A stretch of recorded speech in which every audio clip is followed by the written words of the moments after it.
Good morning, and welcome to another Seize the Day. Today is Wednesday, November the 20th. Trust you guys are waking up feeling refreshed and ready to begin a new day. Kind of a little chilly outside, but such is the course for this part of the season. I don't know about you, but in our household, everybody's thinking about getting ready for Thanksgiving. It's coming up here pretty soon, another week, and it'll be upon us. But we are in the midst of a study called CASKET Empty, and it's an acronym, right? That's going to take us through the entire Bible, trying to lay emphasis particularly on on this whole topic of this redemptive story that God has, that He's telling us throughout the entire book. So this one book, this Casket Empty series, is just trying to highlight what this main redemptive theme is. So we've taken this look through creation, Abraham. Now we're in all of the experiences that the Israelites had in Sinai. But I just want to remind you of a truth that we've learned many times on Seize the Day, that the scriptures themselves, right?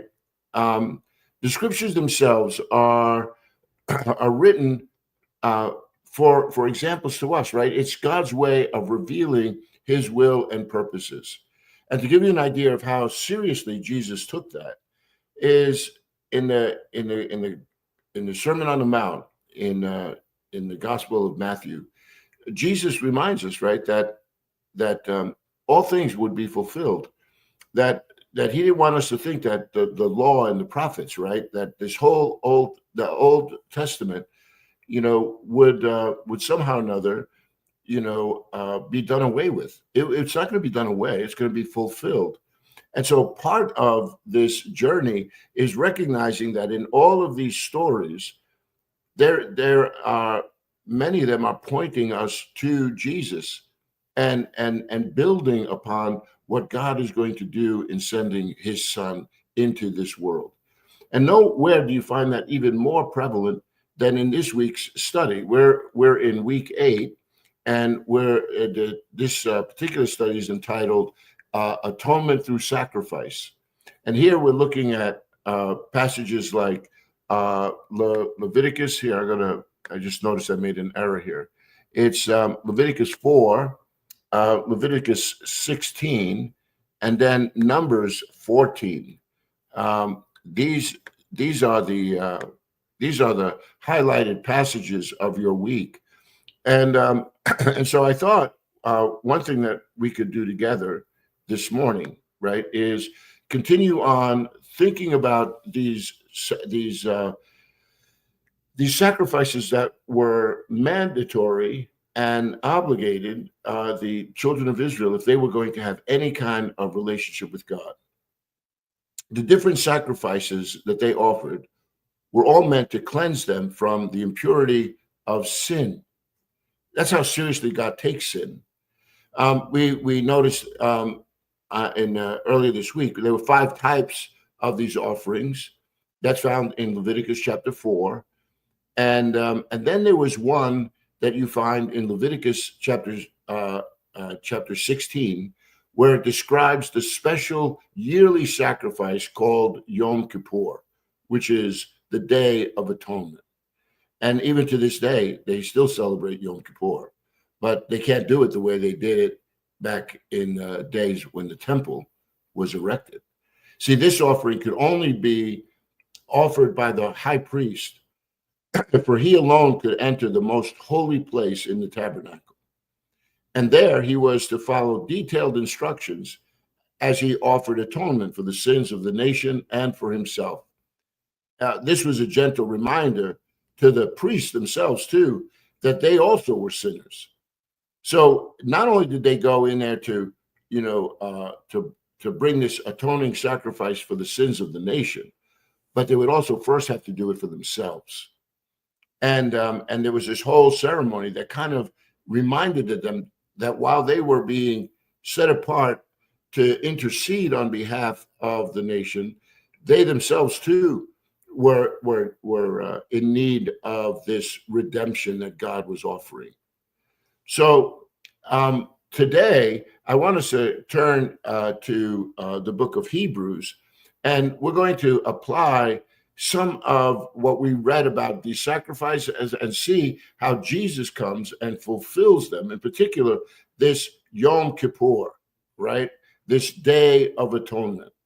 And to start with that, I just wanted us to take a couple of moments here and look at Hebrews chapter 7, because here we've arrived at a place in our studies, right, where the tabernacle, the priesthood, and now this elaborate system of offerings we saw were the conditions that God put forward in order for him to dwell among us. Our sin needed to be cleansed, atoned, and for us to be in communion with God. That's why there is this sacred space. That's why there is this detailed manner in which we are to approach God. And so, having established that, now what I want you to do with me for the remainder of this week is I'm going to take you through some passages here in the book of Hebrews. And in Hebrews, I want you to see a couple of things about why Jesus is the fulfillment of all of this system here that they had placed.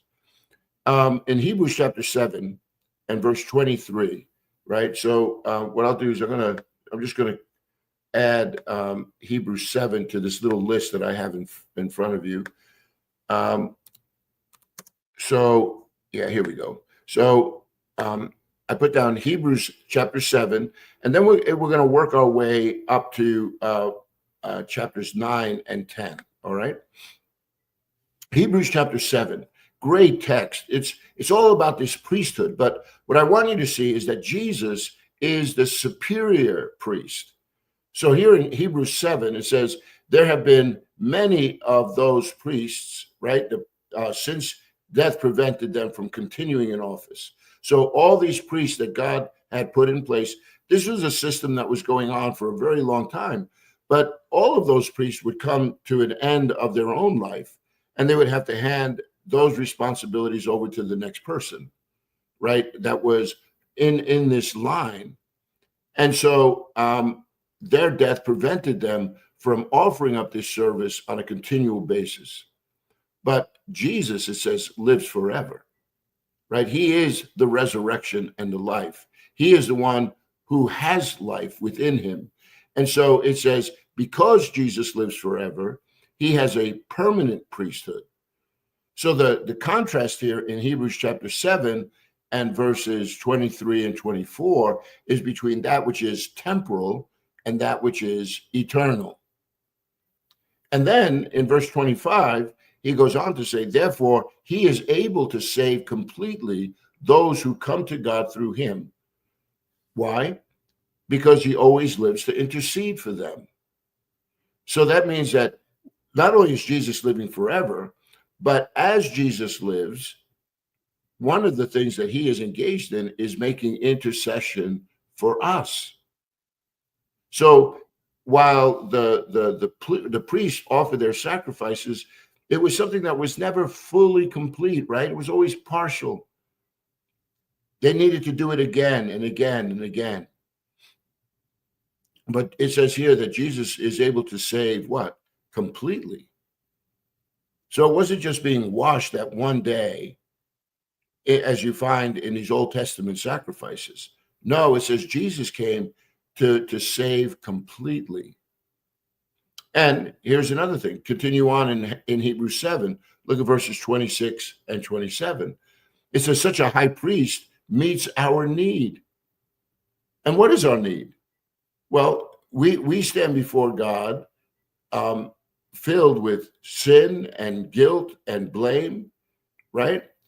And we're sinners. It's obvious from this text. From the day that we left the garden, our nature has been at odds with God's will and purposes. And yet God is out here trying to woo back to himself this people, working and making promises, as we saw, a very important promise to Abraham, that from Abraham he would raise up, descendants as numerous as the stars of the sky and the sand on the seashore. And so consequently, this promise is something that is being fulfilled throughout the various centuries.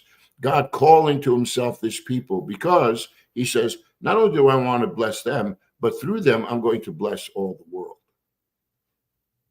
So now in verse 26 of Hebrews 7, it says, we have a high priest that meets our need, because he is holy. Speaking of Jesus, right?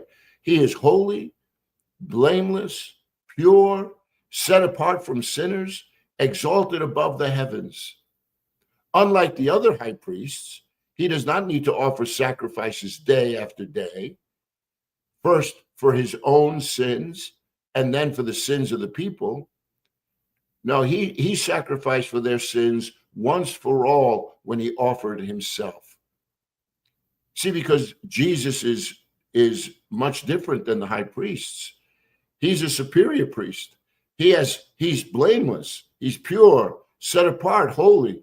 He is the Messiah. He is God's Son. And so now Jesus is coming to fulfill the role that we've been reading about in the Old Testament. Only now, when Jesus offers, the sacrifices for sin, he does it once, and he does it not having to offer sins for himself. Now, look at chapter 8 in Hebrews, just the first two verses here. It says the point of what we're saying is this: we do have such a high priest who sat down at the right hand of the throne of the majesty in heaven, who serves in the sanctuary, the true tabernacle that's set up by the Lord and not by man. In your study this week, you're going to be asked to read Revelation chapter 5. And when Jesus sits down at the right hand of the majesty in heaven, it's saying that the Son is once again reunited with his Father, as he was from the beginning. And it says when Jesus fulfills this role of offering sacrifice on behalf of his people, and then enters back into heaven to be with his Father as a result of his resurrection, he is now with the Father. It says that all of heaven rejoiced. And that song that they sang is recorded for you in Revelation chapter 5. Worthy is the Lamb that was slain to receive glory, honor, power, and dominion, now and forever. They sang this song because of what Jesus was able to accomplish on our behalf. This salvation that he offers is eternal, complete, it's finished. And Jesus does that for us, who now is sitting in the true tabernacle, right? It's where God reigns.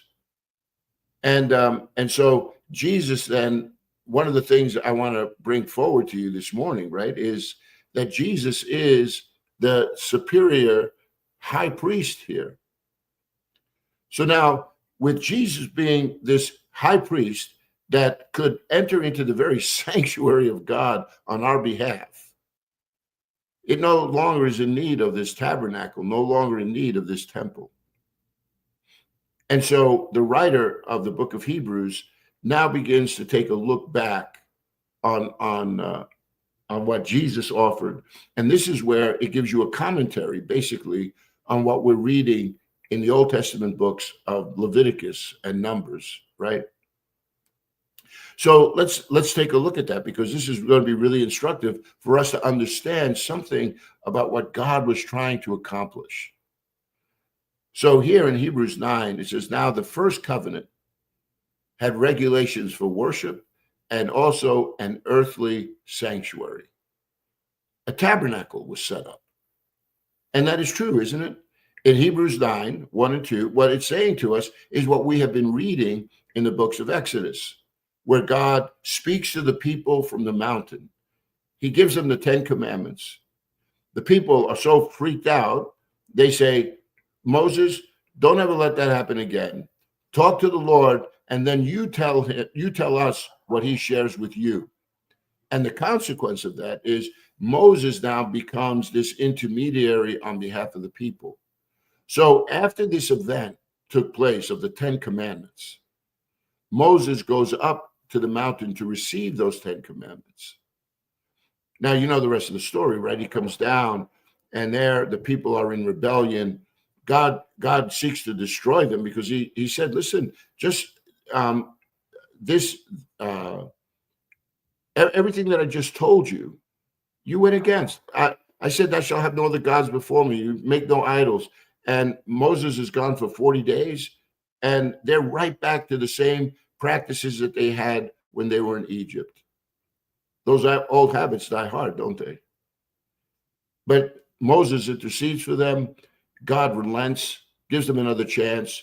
Moses goes up to the mountain, and then God gives him the tablets for a second time. And because Moses, in his anger, had destroyed the first set. But now Moses goes up there and stays another 40 days, and God gives him the design, the building pattern, the supplies that were needed, everything to construct this tabernacle with the tent of meeting and the altars, the lampstands, all the various articles. And he also, speaks about the priesthood and elaborates on their roles and how they should dress and how they are to perform their functions before him. See, all of these things, like you read here in Hebrews 9, that's what he's talking about. Everything that we have been studying so far, he says, this covenant that God made with Israel in that wilderness on Mount Sinai, it came with regulations for worship and also an earthly sanctuary, that tabernacle that needed to be built and then set up, and then this whole system would be inaugurated.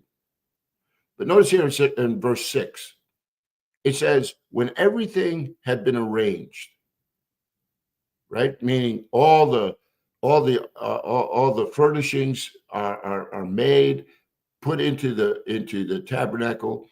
And just as a side note, it's interesting to me that in the readings, did we not read that God also gave skill so that they can accomplish what God had asked them to do? I think that's so interesting that the writers make it a point to underscore that even in the building of this temple, they could only do it because God gave them the skills to do it. So even though they were the ones that were building it, God was the one that gave them those skills. And the supplies, the resources that they needed to do this. Everything, God is always the initiator, and we are cooperating with him in this plan. And so one other thing that I just would like to mention is you realize that this is also something of beauty. In the midst of a barren desert, you have these articles, with gold and bronze and silver. Can you imagine what the sun shining on this thing must have looked like? The colors, of the panels and the weaving that took place. I mean, honestly, it would have been a marvel for everyone to look at. And so when all of this was set up and people were there, it says, when everything was arranged, look at verse 6 of Hebrews chapter 9. It says the priests entered regularly into the outer room to carry on their ministry. Because in that outer room, the priests were allowed to be a part of that. Putting the bread, the incense, the oil lamp. There was functions that they had to do. Why? Because this space, think about it. it speaks of something, of someone that is living. God is in there. And all of these articles were to demonstrate that God is alive. He's not dead. It's not like an idol that cannot speak or hear, right? Fashioned after man's imagination. No, God was residing in this presence. Remember, he said, I am going to dwell among you. And his presence was seen in this cloud. And then there would be fire in that cloud at night. And it would rest upon this tabernacle. I hope they have pictures of this stuff when you get to heaven. It must have been amazing to see. And yet, notice here in verse 7, it says, but only the high priest entered the inner room, and that only once a year, and never without blood, which he offered for himself and for the sins the people had committed in ignorance. Right? Remember, this is this whole sacrificial system that we just read about in Leviticus 4. And in Leviticus chapter 16, this is speaking about the Day of Atonement, Yom Kippur, when the priest would enter into the Holy of Holies once a year with blood that he offered for himself and for the sins of the people. What you also read this week in Leviticus 16 is that part of that ceremony was that they would bring 2 goats, and on one goat, they would lay hands on that goat, and they would ceremonially transfer the sins of the nation onto that goat. It was called the scapegoat. And that goat then was walked out of the camp. Why? Because it was a symbolic gesture that sin could not reside in the presence of God. Sin needed to be atoned for, which is why, throughout the Old Testament, God is constantly talking to his people to be holy as he is holy.